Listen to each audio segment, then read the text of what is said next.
Good morning friends. आज मैं आपके सामने एक नया टॉपिक लेकर के आया हूं जिसका नाम है पर्सनल इफेक्टिवनेस। साथियों, हम लोग जब स्कूल और कॉलेज में पढ़ते हैं तो वहां से हमको ज्ञान प्राप्त होता है, नॉलेज प्राप्त होती है, एजुकेशन प्राप्त होती है। लेकिन उस एजुकेशन को और उस नॉलेज को हम लोग किस तरह से यूज करते हैं, इसको स्किल कहा है। जब बहुत सारी नॉलेज को बहुत सारे तरीकों से हम यूज करने की कोशिश करते हैं तो ऐसी हम बहुत सारी स्किल्स एक्वायर करते हैं। और उस सेट ऑफ स्किल्स को जब हम कुछ पर्टिकुलर कामों के अंदर यूज करते हैं तो उसे हम पर्सनल इफेक्टिवनेस कहते हैं। यानी कि हमारा उसके अंदर उस नॉलेज, तो हो सकता है वो सभी के पास हो। एक ही क्लास के अंदर बहुत सारे स्टूडेंट्स होते हैं, सभी के पास वो नॉलेज होती है।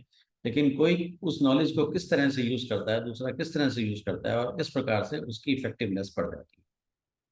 जब हमारी पर्सनल इफेक्टिवनेस बढ़ जाती है तो उससे हमें क्या मिलता है? एक तो हमारा जो काम है वो बहुत ही हाई क्वालिटी का हो जाता है।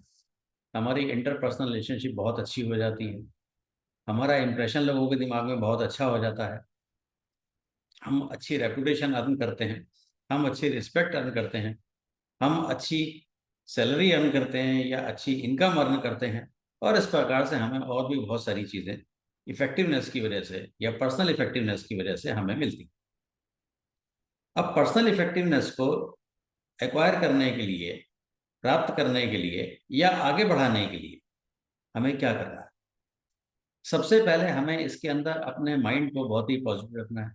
हमें हमेशा पॉजिटिव फ्रेम ऑफ माइंड के साथ रहना है, पॉजिटिव अप्रोच के साथ रहना है। यस आई कैन का एक कॉन्फिडेंस रखना है कि मैं इस काम को कर सकता हूँ। जब हम पॉजिटिव रहते हैं तो आधी लड़ाई तो हम वहाँ ही जीत लेते हैं। तो हमें सबसे पहले अपना जो फ्रेम ऑफ माइंड है वो बहुत ही ज़्यादा पॉजिटिव रखना। साथ में हमें अपने काम करने के तरीकों में क्रिएटिविटी ऐड करनी है। एक ट्रेडिशनल वे होता है किसी काम को करने का, एक क्रिएटिव वे होता है किसी काम को करने का। हमें कोशिश ये करनी है कि हमें अपने कामों के अंदर कुछ नयापन लाएं, कुछ इनोवेशंस लाएं, कुछ क्रिएटिविटी लाएं। उसी काम को जो दूसरे लोग कर रहे हैं उनको हम कुछ इस तरह से करें कि वो सबको अलग से दिखाई दे, हमारा काम एक सिग्नेचर वर्क की तरह से मशहूर हो। हमें खुद को भी अच्छा लगे, हमने देखिए इस काम को करा तो इस तरह से करा और बहुत ही अच्छा हो गया, जल्दी हो गया, इकोनॉमिकल हो गया, या जो भी उसके फायदे मिल सकते हैं वो हमको मिले। दूसरा, हम जब भी किसी काम को करने की कोशिश करें, हम अपने लिए टारगेट सेट करें, गोल सेट करें, केवल विश ना करें। क्योंकि जब हम विश करते हैं तो हम उस डायरेक्शन में एफर्ट्स नहीं करते हैं। और जब हम सिंसियर एफर्ट्स करते हैं और उसके लिए हम काम करना शुरू करते हैं तो उसको हम गोल्स कहते हैं या टारगेट्स कहते हैं। हम अपने लिए गोल सेट करें कि हमें ये काम करना है। उस गोल को प्राप्त करने के लिए, उस गोल को अचीव करने के लिए या उस टारगेट को अचीव करने के लिए हम एक डेडलाइन रखें, एक टारगेट डेट सेट करें। और वहां से हम रिवर्स वर्किंग शुरू करें। उस गोल की टोटल एफर्ट्स को जान के कि कितना समय इसमें लगना चाहिए, उसको थोड़ा सा क्लोज करते हुए, थोड़ा सा टाइट करते हुए, लेकिन रियलिस्टिक रखते हुए हम उसकी एक डेडलाइन फिक्स करें। और उसके बाद वहां से हम रिवर्स वर्किंग करें। रिवर्स वर्किंग करने के बाद हम उसमें माइलस्टोन्स तय करें कि जैसे हमने उसे 10 भागों में बांट दिया, तो हम करें कि पहला भाग, यानी कि जो पहला हमारा 1 घंटे का, 1 दिन का या 1 महीने का काम है, वो इतना हो जाना चाहिए। दूसरा पार्ट इतने में हो जाना चाहिए, तीसरा इतने में, चौथा इतने में। हर काम को 10 भागों में डिवाइड नहीं किया जा सकता। कुछ काम छोटे होते हैं, कुछ बड़े होते हैं। ये मैं आपको बड़े काम के लिए बता रहा हूँ। छोटे कामों को हम एक ही भाग में कर सकते हैं, 10 भागों की वहाँ ज़रूरत नहीं है। या 2 भागों में कर सकते हैं, वहाँ पर माइलस्टोन्स की भी ज़रूरत नहीं होती है।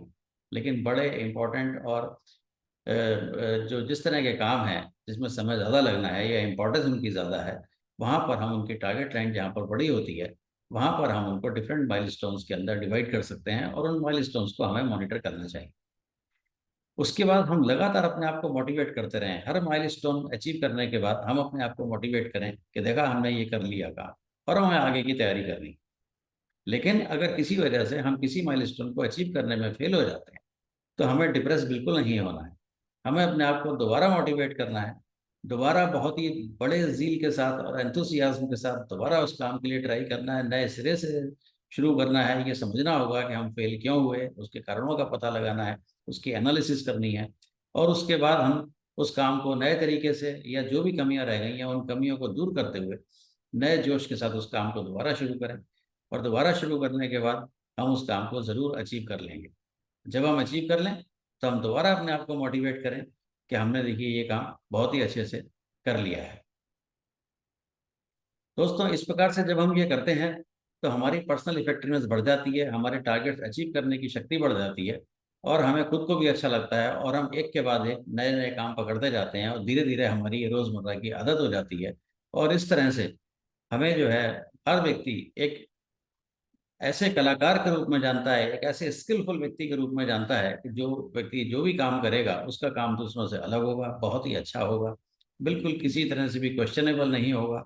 लेकिन हमने इस कामों में ये ज़रूर ध्यान रखना है कि हमारा जो लाइफ का जो वर्क लाइफ बैलेंस है वो खराब ना हो जाए।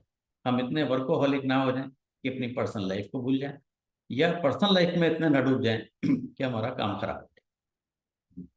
वर्क लाइफ और को बैलेंस करते हुए और पर्सनल लाइफ को बैलेंस करते हुए अगर हम इस तरह से काम करते हैं तो यही हमारी पर्सनल इफेक्टिवनेस है।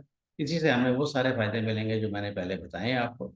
हमारी इफेक्टिवनेस बढ़ने के बाद हमारी रेपुटेशन अच्छी हो जाती है, हमारी रिस्पेक्ट बढ़ जाती है, हमारी इनकम बढ़ जाती है, हमारा खुद का सेटिस्फेक्शन लेवल बढ़ जाता है, और प्रतिदिन हमारा काम करने का स्टाइल अच्छा होता चला है। साथियों, इस वीडियो में इतना ही। कृपया इस प्रकार की और वीडियो लगातार आप तक पहुंचने के लिए मेरे चैनल को सब्सक्राइब करें। कमेंट सेक्शन में जाकर मुझे ज़रूर बताएं कि आपको ये वीडियो कैसी लगी।